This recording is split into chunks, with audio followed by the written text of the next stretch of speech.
ہمیں روزہ اللہ کا حکم ملا ہے، فرض ملا ہے. جیسے اللہ بہت بڑا، اللہ کا حبیب اس کے بعد بہت بڑا، یہ دونوں مل کے کہہ رہے ہیں روزہ رکھو. اب چھوڑیں گے؟ رمضان آ رہا ہے اور میرے نبی آمد سے پہلے ممبر پر کھڑے ہوتے ہیں اور کہتے ہیں وہ کون آ رہا ہے، ماذا یستقبلکم وماذا تستقبلون.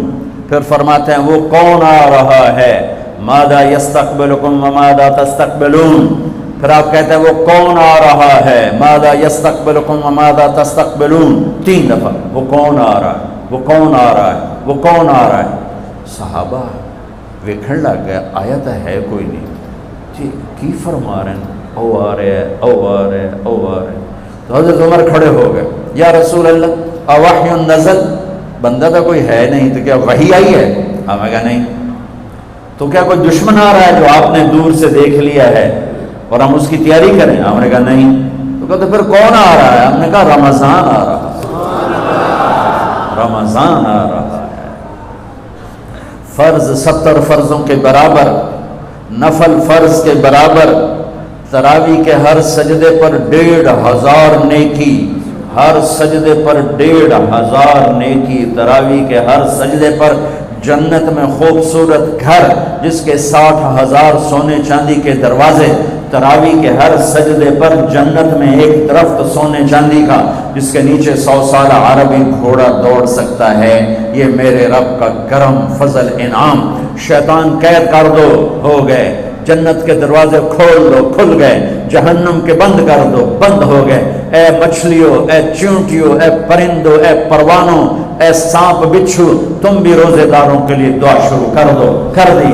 سمندر کی مچھلیاں، زمین کی چونٹیاں، روزہ رکھنے والوں کے لیے دعا. اور افطاری کے وقت دسترخوان بچھا ہوا ہے، کھانا سامنے ہے، کھا نہیں رہا، ہاتھ اٹھا کے دعا مانگ رہا ہے. میرا اللہ کہتا ہے انہوں کیڑی شے روکی بیٹھی، کھاندا کیوں نہیں، اے پیندا کیوں نہیں؟ دسو نا فرشتے ہو، دسو نا یہ کیوں نہیں کھاندا، یہ کیوں نہیں پیندا؟ کہ مولا تیری خاطر. کہ بس ٹھیک ہے پھر میری تسبیح چھڑ دیو تو میرے روزے داراں دی دعا تے آمین شروع کر دو. حتیٰ کہ اللہ عرش کے فرشتوں سے فرماتا ہے کہ میری تسبیح چھوڑ دو. اور اس وقت جو افطار پر دسترخوان سجے ہوئے ہیں اور لوگ کھانے سامنے رکھ کے بیٹھے ہوئے ہیں کہ اللہ کا امر آئے گا. میرے نبی بھی ایسے ہی فرماتے تھے. میرے نبی نے 9 رمضان دیکھے، 9 رمضان میرے نبی نے دیکھے. ان میں 2 30 کے تھے، 2 رمضان 30 کے اور 7 29 کے. اور آپ بھی کھجور سامنے رکھ کے بیٹھے ہوتے تھے اور ایک آدمی اوپر کھڑا ہوتا تھا اور وہ سورج کو ڈوبتا دیکھ رہا ہوتا تھا. جو ہی سورج ڈوبتا وہ کہتا یا رسول اللہ غربت ڈوبا. آپ فوراً کھجور منہ میں رکھتے تھے. آپ سحری بالکل آخر میں کرتے تھے اور افطاری فوراً کرتے تھے تاکہ امت پہ بھوک کا ٹائم تھوڑے سے تھوڑا ہو. یہ رحمت للعالمین ہے. آپ افطاری دیر سے آخری لقمہ، آخری کھجور منہ میں یا آخری لقمہ اور بلال اذان دیتے تھے اور ادھر یوں سورج چھپا اور ساتھ ہی لقمہ منہ، ساتھ ہی منہ میں. ہم 2-2.5 منٹ لیٹ کرتے ہیں کہ احتیاط احتیاط. چلو ٹھیک ہے، لیکن میں اپنے نبی کا بتا رہا ہوں کہ فوراً ڈوبتے ہی منہ میں کھجور یا پانی یا دودھ کی لسی، اس سے آپ افطار فرماتے تھے. اور ایک واقعہ ہوا، بادل تھے تو بادل میں اندازے سے افطار ہوتا ہے. سب نے افطار کر لیا، میرے نبی نے بھی افطار کر لیا. اور تھوڑی دیر بعد جب نماز پڑھنے کے لیے اٹھے تو بادل ہٹے تو سورج کھڑا ہوا تھا. تو وہ روزہ سب کا قضا ہوا. پھر رمضان کے بعد سارے مدینے نے، میرے محبوب نے بھی وہ روزہ دوبارہ قضا کیا. تو میرے بھائیوں، اس مہینے میں اللہ نے قرآن کو اتارا، اس میں لیلۃ القدر کو اتارا، اس میں اللہ تعالیٰ نے مسلمانوں کو پہلی دفعہ فتح عطا فرمائی. جنگ بدر کی فتح کا تحفہ رمضان میں، مکے کی فتح کا تحفہ رمضان میں. جیسے اللہ بہت بڑا اور اللہ کا حبیب بہت بڑا، پھر اللہ نے اپنے حبیب کو امت بھی اسی کے حساب سے دی. میں تھوڑا فرق بتاؤں موسیٰ علیہ السلام کی امت اور میرے نبی کی امت. موسیٰ علیہ السلام کی قوم آگے موسیٰ پیچھے ہارون، اور چلتے چلتے سمندر پہنچے. آگے آ گیا سمندر، پیچھے آ گیا فرعون. قال اصحاب موسیٰ، موسیٰ علیہ السلام کے ساتھی صحابہ اس میں طنز ہے کہ اتنی صحبت اٹھا کے بھی عقل نہ آئی.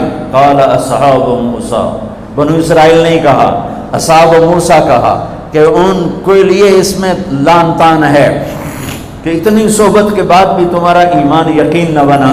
کہنے لگے انا لمدرکون، موسیٰ تو نے ہمیں مروا دیا، پکڑوا دیا، اب آگے سمندر ہے، پیچھے فرعون ہے، ان کتنے جاویے.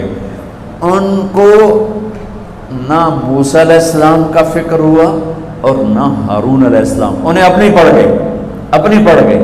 تو موسیٰ علیہ السلام نے کہا کلا کا ترجمہ جو بھی ہے وہ صحیح ہے، ہرگز نہیں، پر میں اس کا ترجمہ نہیں، اس کی مراد یہ بیان کرتا ہوں کہ موسیٰ علیہ السلام نے کہا تسی ہو تو لتراں دے لے، یا تو انہوں فرعون دا لتر پوے، یا تو انہوں سمندر دی موج پوے، لیکن ان معی ربی، میرا رب میرے ساتھ ہے، وہ مجھے راستہ دے گا، میری طفیل تمہیں بھی دے گا. 40 سال کی صحبت کے بعد اور اتنے بڑے بڑے معجزے دیکھنے کے بعد کہنے کہ تو نے مروا دیا. یہ تصویر ہے موسیٰ علیہ السلام کی قوم کی. اب میں تصویر پیش کرتا ہوں اپنے نبی کی امت کی. 27 صفر کی رات ہے، جمعہ کی رات ہے، آج ہجرت کی پہلی رات ہے. میرے نبی اور صدیق دونوں ہجرت کے لیے نکل رہے ہیں. میرے نبی پنجوں کے بل چل رہے ہیں تاکہ پاؤں کا نشان کھوجی پہچان نہ لے. ابو بکر کبھی آپ کے آگے چلتے ہیں، کبھی پیچھے چلتے ہیں. موسیٰ علیہ السلام کی قوم نے کہا تو نے مروا دیا، اب کیا کریں. ابو بکر کبھی آگے کبھی پیچھے، کبھی آگے کبھی پیچھے، اور 3 میل کا فاصلہ ہے. آپ نے کہا ابو بکر کیا کرتے ہو، کبھی آگے کبھی پیچھے، کبھی میرے آگے ہو جاتے ہو، کبھی میرے پیچھے ہو جاتے ہو. کہ یا رسول اللہ اخاف الرصد فامشی امامک اخاف الطلب فامشی خلفک. یا رسول اللہ، واہ واہ واہ واہ، جب مجھے یہ خیال آتا ہے کہ آگے کوئی دشمن چھپا ہوا حملہ نہ کر دے تو میں آگے ہو جاتا ہوں کہ میرے اوپر وار پڑے، آپ پہ نہ پڑے. اور جب مجھے خیال آتا ہے پیچھے سے کوئی حملہ نہ کر دے تو پھر میں پیچھے ہو جاتا ہوں کہ میرے اوپر وار پڑے، آپ پہ نہ پڑے. انا لمدرکون. اور یہ صدیق کا عمل مقابلہ کر کے دیکھو. پھر جب غار ثور پہ چڑھنے کا وقت آیا تو آپ کے 4 میل چلنے سے پنجے سارے زخمی ہو گئے، آپ نہیں اوپر چڑھ سکے. ابو بکر نے آپ کو کمر پہ بٹھایا اور پورا پہاڑ اوپر لے کر گیا، پورا پہاڑ. غار کے دروازے پر جا کر آپ کو باہر کھڑا کر دیا. رسول اندر نہیں آئیں گے. آپ اندر گئے، اندھیرا تھا، ٹٹول کے سارے غار کے سوراخ پتھروں سے بند کیے، سوراخ باقی رہ گئے. پگڑی اتاری اور پھاڑ کے سوراخ بند کیے. پھر سوراخ باقی رہ گئے تو کرتا اتارا اور پھاڑ کے سوراخ بند کیے. سارے سوراخ بند کر کے ایک باقی تھا جس میں سانپ تھا، اس پہ اپنی ایڑی ڈال دی. یہ جو سانپ ڈس رہا تھا، اس میں علماء نے ایک بات عجب فرمائی ہے کہ وہ اپنے سانپ ہونے کی فطرت سے نہیں ڈس رہا تھا، وہ احتجاج کر رہا تھا ایڑی ہٹا، میں بھی دربار نبوت کا دیدار کرنا چاہتا ہوں. وہ سانپ اس لیے زور لگا رہا تھا کہ مجھے بھی تو دیکھنے دے صدیق، تو ہمیشہ دیکھتا، آج مجھے دیکھنے، آج میرے بھاگ جاگ اٹھے. یہ علماء نے یہ بات لکھی، میں اپنی طرف سے نہیں کہہ رہا ہوں. جب سارے سوراخ بند اور سام والے سوراخ پہ ایڑی، یا رسول اللہ آئیے. آپ اندر آ گئے. اندھیرا گھپ ہے، کچھ پتہ نہیں چلا. تھوڑی سی جب روشنی ہوئی صبح کی تو میرے نبی نے دیکھا صدیق کا نہ پگڑی اور نہ کرتا. تو آپ نے فرمایا ابو بکر اچھا بھلا تو تھا، وہ کرتا کہاں گیا، تیری پگڑی کہاں گئی؟ تو انہیں دکھایا یا رسول اللہ یہ آپ سوراخ دیکھ رہے ہیں، مجھے ڈر لگا کوئی ان میں کوئی چیز ایسی تکلیف دینا ہو، تو میں نے کرتا پگڑی پھاڑ کے یہ سارے سوراخ بند کیے. تو میرے نبی چھلک پڑے، ایک دم روئے اور ہاتھ اٹھے، اللہ میں ابو بکر سے راضی ہوں، تو بھی اس سے راضی ہو جا، اور یا اللہ اسے جنت میں میرا ساتھی بنا دے.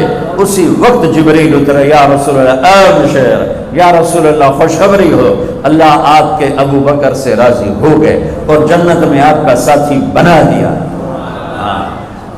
اللہ نے امت دی. وہ امت کہہ رہی ہے تو نے مروا دیا، اب ہمیں بتا تو ڈوب یا بچا، ہمیں بتا ہم کیا کریں. اور یہ امت کہہ رہی ہے آگے سے وار ہو تو میں برداشت کروں، پیچھے سے وار ہو تو میں برداشت کروں. بنو اسرائیل نے سمندر کو پھٹتے دیکھا، اور 4 قدم چلے ہیں تو مروا علی قوم یعقفون اصنام لہم، کیا دیکھا کہ کچھ لوگ بتوں کی پوجا کر رہے ہیں، بتوں کی پوجا کر رہے ہیں۔ تو 40 سال کی صحبت اور فرعون کا ڈوبنا، سمندر کا پھٹنا دیکھنے کے بعد کہنے کہ موسیٰ اجعل لنا الہا کما لہم آلہہ، موسیٰ ہمیں بھی ایک خدا ایسا لے کے دو جیسے ان کا پتھر کا خدا کا پھٹے منہ توڑا، اور تم اتنے معجزے دیکھ کر بھی تم پتھر کے بت مانگتے ہو، انکم قوم تجہلون۔ یہ بنی اسرائیل کی مثال قرآن دے رہا ہے۔ میں اپنے نبی کی امت بتاتا ہوں، 2 نبی ہیں، ایک آگے ایک بھی، موسیٰ آگے ہارون پیچھے۔ اب مثال دے رہا ہوں کہ 2 نبیوں کی صحبت میں، اور تھوڑی سی قوم ہے، تھوڑی سی قوم ہے، 6 لاکھ مبالغے کا عدد ہے، تھوڑے تھے، 6 لاکھ نہیں تھے، کم تھے، اور وہ اتنی لمبی صحبت کے بعد کہہ رہے ہیں ایک پتھر کا خدا لے کر دو۔ میرے نبی دنیا سے چلے گئے، میرا نبی دنیا سے چلے گئے، صدیق موجود نہیں تھے، حوالی میں تھے، پتہ چلا انتقال ہو گیا ہے، گھوڑے پر ہوا کی طرح اڑتے ہوئے آئے اور چھلانگ لگائی، اندر گئے، آپ کے چہرے سے کپڑا ہٹایا، آپ کا ماتھا چوما، گرم گرم آنسو آپ کے ماتھے پر گرے، واہ خلیلہ واہ صفیہ واہ نبیہ، ہائے میرا نبی، ہائے میرا خلیل، ہائے میرے جگر کا ٹکڑا، آج مجھ سے جدا ہو گیا۔ پھر کہا یا رسول اللہ جائیے آرام کیجئے، آپ نے بڑے دکھ اٹھائے ہیں، آج کے بعد اللہ آپ پر کوئی دکھ نہیں لائے گا۔ اس کے بعد آپ مسجد میں آئے، مسجد بھری ہوئی تھی، نبی دنیا سے جا چکے ہیں، وہاں دونوں نبی موجود ہیں، کہہ رہے ہیں پتھر کا بت لے کے دو، یہاں نبی جا چکے ہیں، عمر تلوار نکال کے کھڑے ہیں، جو کہے گا فوت ہو گئے میں قتل کر دوں گا، وہ فوت نہیں ہوئے، وہ اللہ کے پاس گئے ہیں، جیسے موسیٰ گئے تھے اللہ کے پاس اور واپس آئے تھے، میرے نبی بھی واپس آئیں گے، ساری دنیا کے باطل سے مقابلہ کریں گے، لہٰذا کوئی نہ کہے فوت ہو گئے۔ ابوبکر منبر پر آئے، کھڑے ہوئے، کہا عمر بیٹھ جا، تو عمر کہتے ہیں نہیں بیٹھتا، وہ تو پورے ہوش میں نہیں تھے، نہیں بیٹھتا، تو وہ خاموش ہو گئے اور منبر پر آئے، اور سنو صدیق کا خطبہ، یا ایھا الناس من کان یعبد محمدا فإن محمدا قد مات ومن کان یعبد اللہ فإن اللہ حی لا یموت۔ اللہ اکبر۔ لوگوں جو محمد کی پوجا کرتے تھے تو ان کا خدا مر گیا، جو محمد کی پوجا کرتے تھے تو آج اللہ نے ان کو موت دے دی۔ ومن کان یعبد اللہ، اور جو اللہ کی پوجا کرتے تھے ان کا اللہ زندہ ہے، موت سے پاک۔